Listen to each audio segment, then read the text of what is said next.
تعال أقولك إزاي تصنع فيلم رديء لكنه يقدر يحقق أعلى إيرادات. بخصوص الحفلة يعني الحفلة دي مليانة مزز. مليانة شكرا. مساء الخير، أنا مي وأحكي النهاردة عن فيلم السلم والتعبان. قبل ما تسمعوا الحكاية ما تنسوش تعملوا لايك وسبسكرايب، تأكدين يعني مش هيفرقوا في حاجة.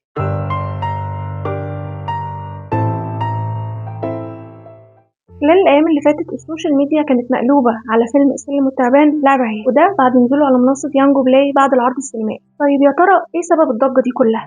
وهل فعلا الفيلم يستحق؟ وهل النقد اللاذع ده تقييد لحرية الإبداع؟ طيب هل ده إبداع أصلا؟ تيجوا نعرف الحكاية من أولها؟ من حوالي 25 سنة وتحديدا سنة 2001 صدر فيلم السلم والتعبان، واللي دلوقتي بقى السلم والتعبان الجزء الأول بعد صدور الجزء الثاني منه. الفيلم كان من بطولة هاني سلامة، أحمد حلمي، وحلا شيحة. قصة وإنتاج وإخراج طارق العريان وموسيقى هشام نزيه. قصة الفيلم بتحكي عن حازم اللي مطلق وعنده بنت، وتعدد العلاقات هو وصاحبه أحمد، والاتنين بيشتغلوا في مجال الدعاية والإعلان. وفي حفلة من حفلات الشركة بيقابل بالصدفة ياسمين بتعجبه، وبيقرر إنها تكون بالنسبة له مجرد واحدة من اللي بيعرفها، لكنه بيتظاهر بعكس كده وبيمثل إنه بيحبها، وبيبتدي يقرب منها عشان يقدر يوصل لهدفه. في خلال الرحلة دي هي بتحبه فعلا، تتفانى في إخلاصها ليه. لما بيفشل في تحقيق هدفه يقرر ينفصل عنها وينهي قصة حبه، وبعد الانفصال بيكتشف إن هو بيحبها فعلا. طبعا بيحاول يرجعها بكل الطرق لحد ما بتوافق، وبينتهي الفيلم بجواز. السنة اللي فاتت سنة 2025 يصدر فيلم السلم والتعبان لعبة عيال، يعني الجزء الثاني من الفيلم، من إخراج نفس مخرج الجزء الأول طارق العريان، قصته وإنتاجه، لكن مش بنفس أبطال وشخصيات الجزء الأول. ظاهريا يبدو إن مفيش أي حاجة مشتركة بين الفيلمين غير اسم الفيلم واسم المخرج. الناس بتتساءل ايه سبب تسمية الفيلم بنفس الاسم مناسبه للجزء الأول لو مفيش أي ترابط بينهم، والمفروض يصدر كفيلم مستقل. السلم والتعبان هي لعبة مشهورة، وحسب قواعد اللعبة السلالم فيها بتطلعك لفوق بسرعة، والتعابين بتنزلك لتحت فجأة. المقصود من اسم اللعبة بالنسبة للفيلم هو التعبير عن المراحل اللي بتمر بيها العلاقات، أو الأبس اند داونز اللي بتحصل في العلاقة. في البدايات بيحصل قرب، تفاهم، مشاعر حلوة، سعادة عارمة، وبالتدريج بيختفي الانبهار، وبيحصل ملل، صدمات، سوء تفاهم، واحيانا خيانه. الحقيقه اني بعد ما شفت الجزء الثاني او لعبه هي، رغم ان في ناس كتير شايفه ان مفيش علاقه بين الجزئين، لكني شايفه ان الاسم فعلا مناسب جدا وهو فعلا امتداد للجزء الاول، لكن بشكل تاني، لان العلاقه مش بس في امتداد القصه بنفس الشخصيات والابطال، هي نفس القصه فعلا. الجزء الاول بيناقش قصه حب بكل مراحلها قبل الجواز، الجزء الثاني المفترض انه بيناقش قصه حب لكن بعد الجواز. تعتبر نفس القصه لان شخصيات الابطال ووصفهم في الفيلمين تكاد تكون واحده بنفس الصفات. بعد ما بينتهي الجزء الاول بجواز حازم وياسمين، يبدا الجزء الثاني بمرور 10 سنين على جواز احمد وملك. ملك اللي قبل جوازها من احمد كانت شايفه ان الحب هو اهم شيء في الحياه، دي نفس وجهه نظر ياسمين في الجزء الاول، البنت الرومانسيه الحالمه اللي حبت حازم رغم انه كلامنجي وبتاع بنات وسمعته زي الزفت وكل الناس حذروها منه، وهي دي نفس صفات احمد في الجزء الثاني قبل ما يتجوز ملك، واللي برضه حبته رغم نفس وجهه النظر واخدت الريسك واتجوزها. وزي ما بيزهق حازم في منتصف العلاقه لانه مش قد الالتزام وفايته حاجات كتير، بيزهق احمد بعد 10 سنين وبيحس انه عايز يعوض اللي فات. عشان يناقش الفيلم الملل بين الزوجين بعد 10 سنين جواز، وكيفيه ايجاد حلول بديله للانفصال كنهايه للعلاقه. الفيلمين بينهم مشاهد مشتركه تماما في كل شيء، كل الخطوط العريضه والنقاشات الرئيسيه في الفيلمين تكاد تكون واحده، كلام جميل ويحترم ويبدو عميق. من المشكله بقى المشكله ان ده اللي بيتظاهر بيه الجزء الثاني من الفيلم، لكن يا ترى هي دي الحقيقه؟ الحقيقه ان المعالجه الفنيه او طريقه صناعه الفيلم بتاخد الكلام ده في حته تانية تماما عشان تحقق هدف معين. ان الفكره مكرره ومهروسه واتعملت كتير جدا، لكن انا شايفه انه دايما وفي كل مره في طريقه مختلفه ممكن نحكي بيها حتى لو نفس الفكره ممكن كل مره تناقش من منظور مختلف. للاسف في الجزء الثاني اتنفذت الفكره بشكل سطحي مبتذل ورخيص جدا. اقول لك الكبيره والجزء الاول كمان شويه، قلت اني شايفه ان الجزء الثاني فعلا امتداد للجزء الاول، ويزيد على كل الاسباب اللي قلتها حاجه كمان، وهي نفس طريقة الصناعة تقريبا، نفس طريقة الصناعة اللي بتتمثل في الإيحاءات الفجة، العري الكتير بسبب بدون سبب، كثير من الإعلانات، الكثير من الخمور وتسليع النساء، لكن بنسب مختلفة. يعني الجزء الثاني أزيد من كل الحاجات دي كتير أوي، أزيد بكتير أوي. يعني الغريب بقى إن رغم كل الأشياء المشتركة بين الفيلمين دي، أغلب الناس اللي بتذم في الجزء الثاني بيقولوا في نفس الجملة إنه ملوش علاقة بالجزء الأول. هو محدش شاف الإيحاءات اللي في الجزء الأول غيري ولا إيه؟ ولا هي عشان مجرد أقل شوية؟ الجزء الأول طبعا أفضل، ورغم كل السمات العابرة للأجيال بين الفيلمين فهو يظل أفضل وأحسن. الجزء الأول فيه تمثيل أفضل، والممثلين متمكنين من الشخصيات وقدروا يعبروا عنه، في شيء من البساطة في التعبير عنه.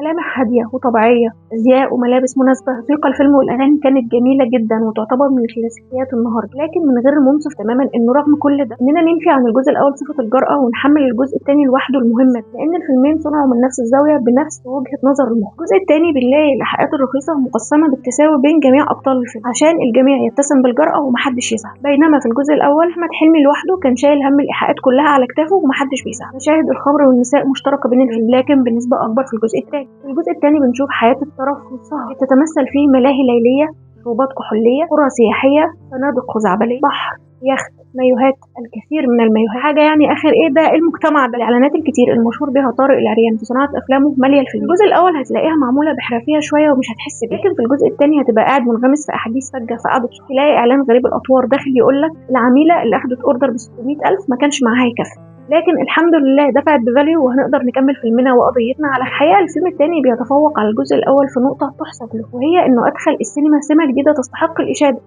ألا وهي سمة العملاقة. كل شيء في الفيلم هتلاقيه عملاق، الأوردرات عملاقة يصل سعرها ل 600,000 جنيه تحديدا، بيوت عملاقة ذات أبواب عملاقة ذات أسقف عملاقة، تماثيل ومساحات عملاقة، وكأننا بنستعد لفيروس جديد هيصيب البشرية وهيغير أحكامنا الطبيعية. الأهم بقى من كل ده كان الامتهان الشديد للستات وتسليعها وجعلها مجرد وسيلة لإرضاء خيالات شوية ذكور مريضة. في القصة الرئيسية عندنا راجل بيفتعل مشكلة من لا شيء عشان قال إيه زهقان بدون إبداء أي أسباب حقيقية لمعاناته المزعومة، ولكنه إعلان حقيقي لهروبه من الالتزام والمسؤولية اللي هو أصلا هربان منها. وبدل ما يشوف حلول لمشكلته اللي هو اختلقها بنفسه، يسيب البيت ومراته هي اللي بتحاول تحل مشكلته هو بمحاولات مستميتة منها إرضاء رجل أو ذكر كل متعته في السهر والشرب والخيانة. ذكر شايف الستات سواء مراته أو غيرها مجرد أداة ووسيلة مسخرة لإسعاده وتحقيق خيالاته الرخيصة والمريضة، وكل ده باسم الحب. طول الفيلم البطل بيبتز مراته بأنه بيحبها، وأنا بصراحة مش شايفة أي مظهر من مظاهر الحب ده، فكل اللي بيعمله فيها من رفضها واستبدالها وامتهان كرامتها وبيحبها. عارفة لو ما كانش بيحبها كان المفروض يعمل إيه تاني؟ لما الزوجة العبيطة بتكتشف إن جوزها بيلعب بيها بتقرر الانتقام منه على طريقة شادية في فيلم كرامة زوجتي، بإيهامه بإنها خانته زي ما هو خانها عشان يحس بنفس الإحساس المؤلم، وكل ده بمساعدة وتدبير أصحابها. ورغم اختلاف المضمون كان مشهد احتفالها مع أصحابها بخداع زوجها يشبه جدا أحد مشاهد فيلم الزوجة 13 برضه لشادية، يعني حتى طرق الانتقام مقتبسة من أفلام قديمة أبيض وأسود بينه وبينه. في قصة جانبية تانية من الفيلم، زوجة بتعمل لجوزها كل شيء حتى لا يعاني من الملل، ورغم كده بيخونها مرة كل شهر بس. شايف إنه زوج مخلص بنسبة 98%، وأفكار كتير عن طرق إرضاء رجالة مريضة لا تستحق أقل عناء للحفاظ عليها والاحتفاظ بيها. دي الطريقة اللي تقدم الفيلم والقصة من خلالها، طبعا خلوه من أي شكل من أشكال التمثيل، لأن أداء الأبطال كان ضعيف جدا لا يزيد وصفه عن إنه مجرد أداء. حتى كل المشاهد اللي المفروض تكون محورية ويحصل فيها مواجهة بين الطرفين جاءت باردة تماما خالية من أي انفعالات حقيقية، وبين المشاهد دي شوية نقلات من حوارات فجة وعري وديكورات غير مفهومة. المشكلة إن صناع الفيلم شايفين إن الفيلم بيناقش مشكلة أزمة منتصف العمر، وأنا في رأيي شايفة إن شخصية أحمد الألفي هي أبعد ما يكون عن الشخصية اللي ممكن تمثل الفكرة دي، وده لأن أحمد ما كانش بيعاني ولا حاجة، هو بس كان عايز يرجع لستايل حياته القديم، ما كانش فيه أي دوافع منطقية ولا أسباب نفسية حقيقية تخليه يعاني من المشكلة الكبيرة دي، بالتالي ما فيش أي مبرر للتعاطف معاه. انسحاق الزوجة لإرضائه بالشكل ده، البطل هو وكل رجالة الفيلم بيعانوا من الهوس الجنسي، المفترض في الحالة دي إننا نقول لهم اتفضلوا روحوا اتعالجوا بدل ما نحقق لهم خيالاتهم المريضة. مشاكل كتير بيعاني منها السيناريو بقصة غير محبوكة وغير منطقية ولا تعبر عن الفكرة الرئيسية اللي المفروض يعبروا عنها زي ما هم بيقولوا، فخرج الفيلم سيء في الكتابة والتمثيل والإخراج. في المؤتمر الصحفي للفيلم المخرج طارق العريان كان شايف إن الفيلم مش جريء خالص وشايفه عادي جدا. الحقيقة إن الرد ده جعلني أتساءل، طيب إيه هو شكل الجرأة من منظور طارق العريان؟ يعني لو السلم والتعبان 2 مش جريء، طيب لو حب يعمل فيلم جريء هيكون شكله ايه؟ ربما يقصد انه مش جريء لانه مبتذل، صح فعلا هو مش جريء هو مبتذل. كمان لما سئل من احد الصحفيين ايه سبب ان الفيلم مليان ايحاءات بالشكل ده، رده انه شايف ان الكلام ده بيتقال في الواقع عادي، بيتقال بين الصحاب بشكل برايفت لكنه حقيقي وبيحصل عادي، وبالتالي ده طبيعي في الفيلم من اجل المصداقية. والله المصداقية، يعني هو المخرج ساب كل عوامل المصداقية زي بناء شخصيات حقيقية عندها دوافع حقيقية، ساب المنطق، التمثيل الطبيعي، البيئة اللي بيناقش فيها قصته، البيئة اللي هو اختارها من طبقة لا تمثل إلا نسبة ضئيلة جدا من المجتمع المصري. كل ده وشاف إن المصداقية يجب أن تتجلى في الأحاديث المبتذلة اللي بتتقال بشكل برايفت. أحد أشكال السينما هو الشكل الترفيهي اللي ما بيقدمش حاجة، ممكن يكون بيقدم انبساط وخلاص، مش لازم يكون في نهاية الفيلم رسالة ولا وعظ أخلاقي، أوقات بيكون في هدف وأوقات بيكون مفيش، عادي يعني ده أوقات بيكون مطلوب أصلا.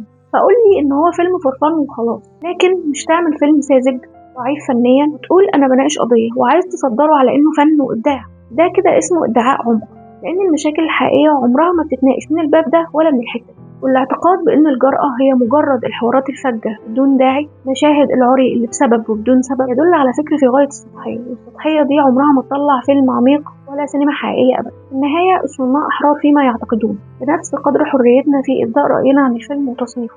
بناء على كل اللي قلناه ده، الفيلم نجح إنه يكون فيلم تجاري بامتياز، والسينما التجارية موجودة من زمان ومعروف أهدافها. طيب بما إنه الفيلم تجاري، وبما إنه ليس بجديد على السينما المصرية، وبما إنه الأفلام التجارية اللي مليانة إسفاف وابتذال كتير جدا، ويكاد يكون الفيلم لا يقارن بأقل فيلم من أفلام المقاولات المشهورة، ثلاثية أولاد رزق لوحدها لنفس المخرج ما تقلش عن السلم والتعبان في أي حاجة. طيب إيه سبب الضجة المثارة حوله بالشكل ده؟ معروف إن في فصيل كبير هتستفزه مشاهد ما إحنا هنزودها في الفيلم ونقحمها في التريلر وكل المقاطع اللي هتسوق ليه على السوشيال ميديا، فهتحصل خناقة أخلاقية كبيرة اللي دايما بتكون هي أسرع طريقة للانتشار، وهيعملوا أحلى دعاية عكسية للفيلم وبالتالي يكسر الدنيا. وده شيء غريب جدا جدا الحقيقة، لأنه المفروض إن الفيلم عليه جدل أخلاقي كبير، والمفترض يعني إنه فيلم مرفوض، فالطبيعي إنه فيلم وحش والمفروض ما يتشافش، صح؟ لا، اللي بيحصل العكس. الفيلم جاب إيرادات في السينما في مصر وباقي الدول اللي اتعرض فيها تخطط ال500 مليار جنيه، اللي هو ازاي الفيلم تعرض لكل النقد ده يجيب كل الإيرادات دي ازاي من أي اتجاه؟ يعني عشان احنا مجتمع ملوش كتالوج، نسبة كبيرة منه هم مجرد مدعي فضيلة يتفرج وينجح الفيلم ويرجع يقول الحقوني يعني وجعتني، بلغوا الصفحة الرسمية لوزارة الداخلية عشان تلحق قيم الأسرة المصرية اللي محدش متفق عليها ولا حد عارف يحدد هي ايه بالظبط من الانهيار. انتهى العبث. يعني انا عمري ما شفت شعب في العالم بيبلغ عن فيلم، وهو الاسفاف ده مين اللي راح له السينما بناء على التريلر واللقطات المتبروزه في التريلر؟ لو الفيلم فعلا مرفوض لهذا الحد، مين اللي نجحه في شباك التذاكر؟ مين اللي نشره وقطعه حته حته وخلى اللي ما شافش يشوف؟ مين وهو بينتقده وبيشتمه بيجيب صوره البطله في اوضاع معينه ويشوف الفجر ربنا ينتقم منه؟ مين اللي شاف قبله اولاد رزق ونجحه لحد ما اتعمل منه 3 أجزاء بنفس التيم؟ طريقهم دلوقتي العمل الرابع. السينما التجارية قديمة وموجودة وهتفضل موجودة، وطول عمرها ليها أدواتها المعروفة اللي بتجيب بيها جمهور معين عشان تحقق أهدافها، لكن اللي بيخليها تتفشى هو إننا بنهتم بيها وبنعمل لها دعاية حتى لو بالرفض الشديد وتسليط الضوء عليها، وبالتالي بنحقق لها هدفها الأساسي اللي اتعملت عشانه وهو تحقيق أرباح ضخمة، في حين إن في أعمال قيمة كتير تستحق إننا نحتفي بيها ونسلط الضوء عليها. الحقيقة الدائمة إن مفيش حد مفروض عليه حاجة، واللي بيقولك كده يبقى بيبيعلك الوهم وبيضحك عليه. مفيش حد مضطر يتفرج ويتمعن في فيلم مبتذل او مش عاجبه، مفيش اي حد مضطر يتفرج على اي حاجه مش على مزاجه، كل واحد بيختار يتفرج على ايه كويس. اسهل حاجه في الدنيا هي تكة زرار تغير القناه، او ما تروحش بنفسك للفيلم في السينما، او ما تدخلش تختار الفيلم الوحش الرديء ده من المنصه وتتفرج عليه غصب عنك. ما ينفعش تتفرج وتتبسط، وحتى لو ما اتفرجتش وحسيت ان الفيلم وحش وسيء ما ينفعش تطلع بشعارات حنجريه ملهاش علاقه بالمنطق والواقع الطالب بمنع الفيلم والقبض على صناعه. مفيش حاجه هتتمنع، مفيش حد هيتقبض عليه، مفيش حاجة اسمها كده، مفيش حاجة هتتمنع، مفيش حد هيتقبض عليه، مفيش حاجة اسمها كده. لو متخيل ان ده ممكن يحصل، كانت افلام كتير شبهه قبله وحتى من القرن الماضي اتمنعت. فكرة المنع والتبليغ عنه ومحاربته بالشكل ده فكرة هزلية، ومفيش وصاية على السينما ولا على الناس. زي ما السينما بتأثر على المجتمع، فالمجتمع كمان بيأثر على السينما. ببساطة كل واحد حر ويختار اللي عايز يشوفه، واللي انت شايفه غير مقبول في غيرك شايفه مقبول. اي عمل مش موجه ليك لوحدك، ولا انت عايش في الدنيا لوحدك، ولا قيمك ومبادئك هي نفس قيم ومبادئ الناس كلها. ببساطة بنقول رأينا ونقول على اللي مش عاجبنا انه وحش وسيء، بالتالي بنقطعه مش بننشره. كل حد يقدر يختار انه يتفرج على اللي يناسب قيمه ومبادئه، ومهما كان المعروض السيء كتير فدايما انت في ايدك القرار وتقدر تختار انك ما تشوفوش. دي كانت الحكاية من البداية للنهاية. استنوني الأسبوع الجاي في حكاية جديدة مع مي تحت.